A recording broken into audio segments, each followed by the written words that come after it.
Mirëmbrëma të dashur miq, të nderuara zonja, të nderuar zotrinj, të dashur demokrat, qytetarë që keni ardhur edhe në një foltore tjetër midis parlamentit dhe qytetarëve. Sot jam këtu përpara jush për të përcjell përshëndetjet më të ngrohta, më të sinqerta nga qindra miq, dashamirës, partner ndërkombëtar të Shqipërisë, nga mbështetës të lirisë dhe demokracisë, nga e gjithë bota, nga çdo kontinent. Nga Brukseli në Washington, nga San Paolo në Paris, nga Copenhagen në Vilnius, Larnaca, kemi gjetur Partia Demokratike. Kryetari i Partisë Demokratike, zoti Sali Berisha, ka gjetur mbështetje maksimale.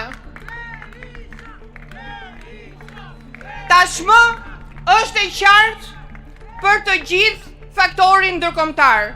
Propaganda dhe paratë e korrupsionit nuk e fshehin më realitetin e Shqipërisë nën regjimin autokratik të Edi Ramës.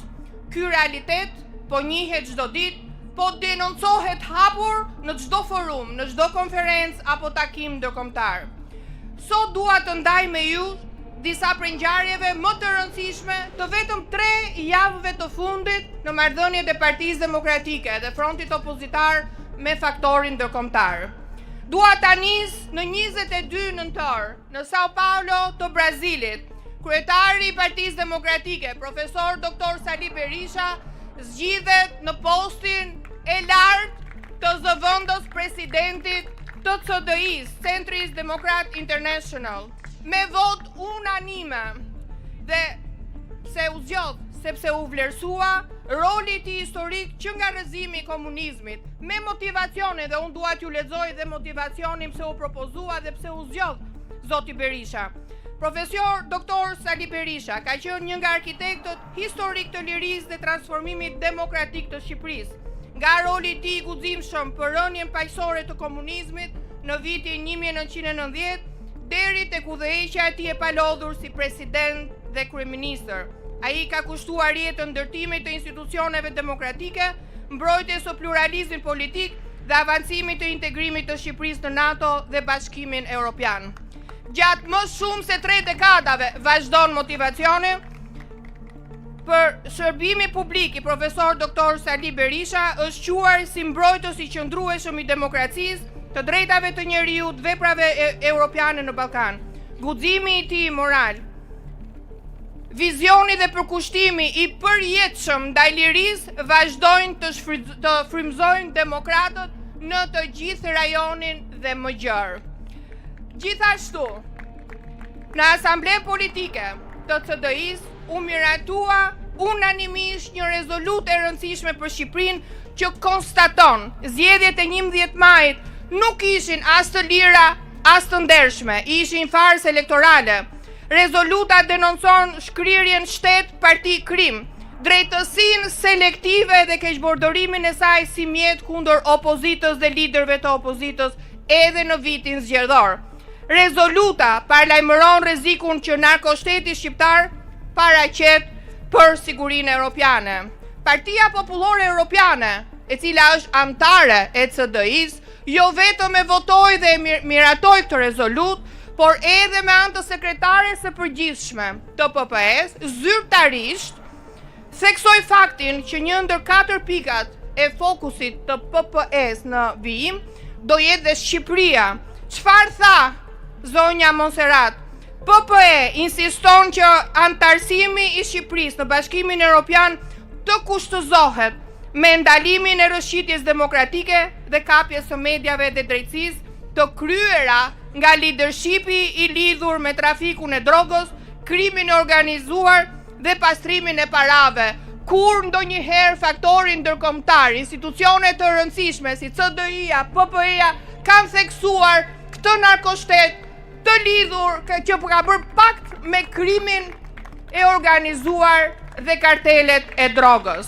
Qëndrimi PPE-s përbën sinjal të qartë politik në drejtim të institucioneve evropiane dhe autoriteteve shqiptare, duke nënvizuar rëndësinë e rikthimit në standardet e shtetit të së drejtës. Në Kopenhagen, në takimin e komisioneve të jashtme me datë 1 dhjetor, kam informuar të gjitha këto komisioneve të vendeve anëtare dhe kandidate që Shqipëria duhet të bëhet një vend si Danimarka, me liri dhe pa korrupsion, vetëm përmes shtetit së së drejtës, zgjedhjeve të lira, drejtësisë së pavarur, institucioneve funksionale. Në Washington, 2 deri në 5 dhjetor, IDU, një tjetër formacion politik me 10 parti të qendrës së djathtë dhe të djatha, kanë votuar në mënyrë unanime një tjetër rezolutë të rëndësishme për situatën në Shqipëri. Rezoluta konstaton shkelje sistemike zgjedhore, përqendrim pushteti në duart e kryeministrit, drejtësi selektive të orientuar kundër liderëve të opozitës dhe edhe një herë paktin shtet-krim. Rezoluta ngre alarmin për krijimin e narkoshtetit të parë të vetëm në Europë, merr shkas edhe nga vendimi i fundit i Departamentit të Shtetit për të sankcionuar grupe kriminale shqiptare, si ajo e vëllezërve Hysa, të cilët në fakt janë pritur në këtë zyrë pas nesh, kanë marrë licenca kazinoje nga kryeministri dhe para zgjedhjeve gjatë fushatës zgjedhore në shkelje të ligjit që përbën një krim zgjedhor, kanë marrë dhe leje ndërtimi për rezorte në Bregdet. Po ashtu dua të ndaj me ju dhe një lajm tjetër të mirë që Forumi i Grave të Partive Popullore Europiane më dha një mandat të dytë si zëvendës presidente e EPP Women, por kjo është thjesht një tjetër përgjegjësi e imja që të jem zëri i grave shqiptare, por jo vetëm, dhe të vazhdoj të punoj me gratë dhe vajzat për bashkëpunim më të fortë me partitë si motra. Në Paris, në Komisionin e Monitorimit në datën 9 dhjetor, si pjesë e procesit të post-monitorimit u zhvillua një dëgjesë shumë e rëndësishme për situatën e mediave në Shqipëri, ku denoncova përkeqësimin e rënd të lirisë së mediave, mbylljen e mediave kritike, Agon Channel, Ora News, Focus Media Group, presionin ndaj gazetarëve dhe kontrollin politik mbi informacionin, në shkelje të nenit 10 të KED-1 dhe standardeve europiane. Dhe në 10 dhjetor, por në Bruxelles, Asambleja Politike e PPS miratoi me unanimitet një rezolut të propozuar nga Lidhja Demokratike e Gruas së Shqipërisë për mbrojtjen e grave në politikë dhe në jetën publike nga dhuna. Kjo nisur dhe nga rasti që kryeministri është dhunuesi më i madh verbal, psikologjik, institucional i grave, jo vetëm në politikë dhe në jetën publike. Çdo dhunë verbale e tij nuk qëndron vetëm në parlament, po futet nëpërmjet mediave online, offline, në çdo familje, duke bërë që numri i grave të dhunuara të jetë në nivele skandaloze.